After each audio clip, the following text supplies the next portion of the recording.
Domingo, 23 de abril. Meu querido irmão, minha querida irmã, estamos entrando na sua vida e muito gostaríamos de entrar no seu coração para aí semear a palavra de Deus, que é sempre a grande orientação para a nossa vida. Nesse terceiro domingo da Páscoa, a liturgia nos apresenta o Evangelho de São Lucas, capítulo 24, versículos de 13 a 35. Naquele mesmo dia, o primeiro da semana, 2 dos discípulos de Jesus iam para um povoado chamado Emaús, distante 11 quilômetros de Jerusalém. Conversavam sobre todas as coisas que tinham acontecido. Enquanto conversavam e discutiam, o próprio Jesus se aproximou e começou a caminhar com eles.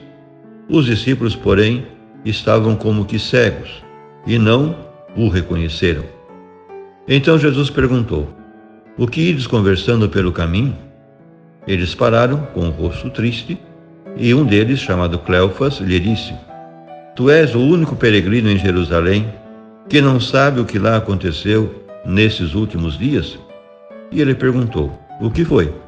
Os discípulos responderam: "O que aconteceu com Jesus, o Nazareno, que foi um profeta poderoso em obras e palavras diante de Deus e diante de todo o povo.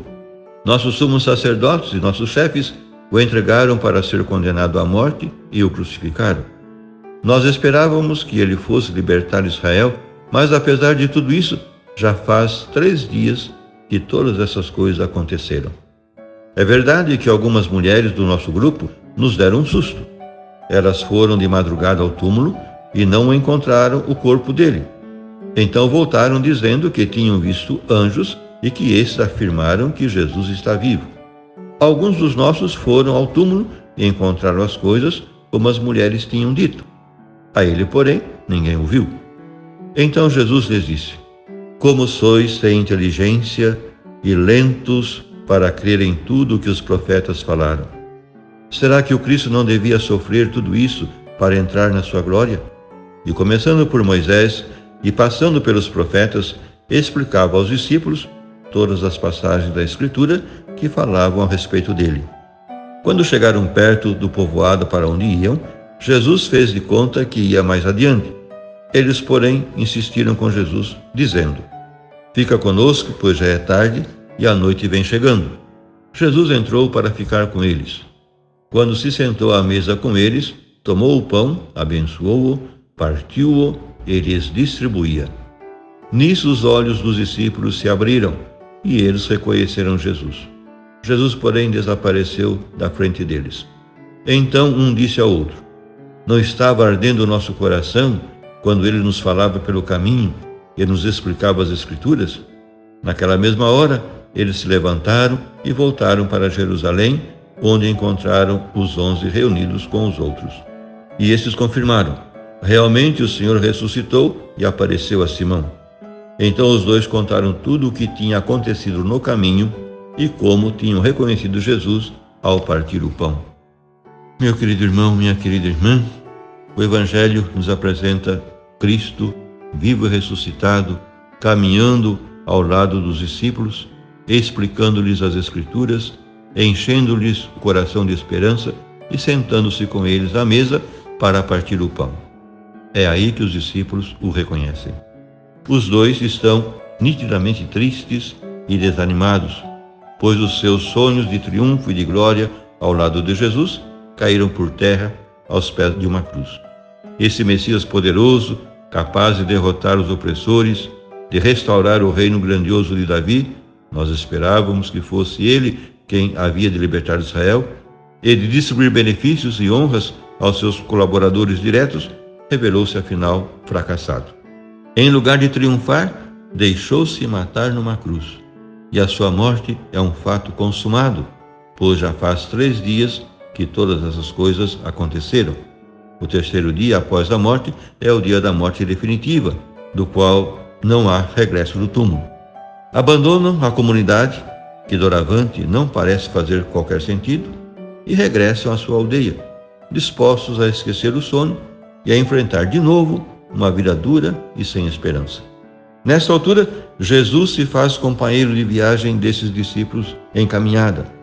Interroga-os sobre o que se passou nesses dias em Jerusalém. Escuta as suas preocupações. Torna-se o confidente da sua frustração. Para responder às inquietações dos dois discípulos e para demonstrar-lhes que o projeto de Deus não passava por quadros de triunfo humano, mas pelo amor até as últimas consequências e pelo dom da vida, começando por Moisés e passando pelos profetas, explicava aos discípulos todas as passagens da Escritura que falavam a respeito dele. É na escuta e na partilha da palavra que o plano salvador de Deus ganha sentido. Só através da palavra de Deus, explicada, meditada e acolhida, o cristão pode perceber que o amor, até as últimas consequências, e o dom da vida não são um fracasso, mas geram vida nova e definitiva. Na nossa caminhada pela vida, fazemos muitas vezes a experiência do desencanto, do desalento, do desânimo. As crises, os fracassos, o desmoronamento daquilo que julgávamos seguro, em que apostamos tudo, a falência dos nossos sonhos, deixam-nos frustrados, perdidos, sem perspectivas. Então, parece que nada faz sentido e que Deus desapareceu do nosso horizonte. No entanto, a catequese que Lucas nos propõe hoje nos garante que Jesus vivo e ressuscitado caminha ao nosso lado. Ele é esse companheiro de viagem que encontra formas de vir ao nosso encontro, mesmo se nem sempre sejamos capazes de reconhecê-lo e de encher o nosso coração de esperança. Podemos perguntar: quando é que os olhos do nosso coração se abrem para descobrir Jesus vivo e atuante? Lucas responde: é na partilha do pão eucarístico. Sempre que nos sentamos à mesa com a comunidade e partilhamos o pão que Jesus nos oferece, damos-nos conta de que o ressuscitado continua vivo, caminhando ao nosso lado, alimentando-nos ao longo da caminhada, ensinando-nos que a felicidade está no dom, na partilha, no amor. Sempre que nos reunimos em torno da mesa de Deus, celebrando na alegria e na festa o amor, a partilha e o serviço, encontramos o ressuscitado, a encher a nossa vida de sentido, de plenitude, de vida autêntica. Encontrando Cristo, temos de levá-lo para os caminhos do mundo. Temos de partilhá-lo com os nossos irmãos. Temos de dizer a todos que Ele está vivo e que oferece aos homens, através dos nossos gestos de amor, de partilha e de serviço, a vida nova e definitiva. Que o Senhor nos ajude a sermos como os discípulos de Emaús, que, fazendo a experiência do Cristo vivo na celebração da Eucaristia, se tornaram anunciadores da verdade da ressurreição. Que o Cristo vivo caminhe conosco nessa missão, hoje e sempre. Amém. Por fim, rezemos. Ó Deus, que o vosso povo sempre exulte pela sua renovação espiritual, para que, tendo recuperado agora com alegria a condição de filhos de Deus, espere com plena confiança o dia da ressurreição. Por Cristo nosso Senhor. Amém. E a você, meu querido irmão, minha querida irmã, que me acompanhou neste encontro com a Palavra de Deus, desça sobre ti a bênção de Deus Todo-Poderoso, Pai e Filho e Espírito Santo. Amém.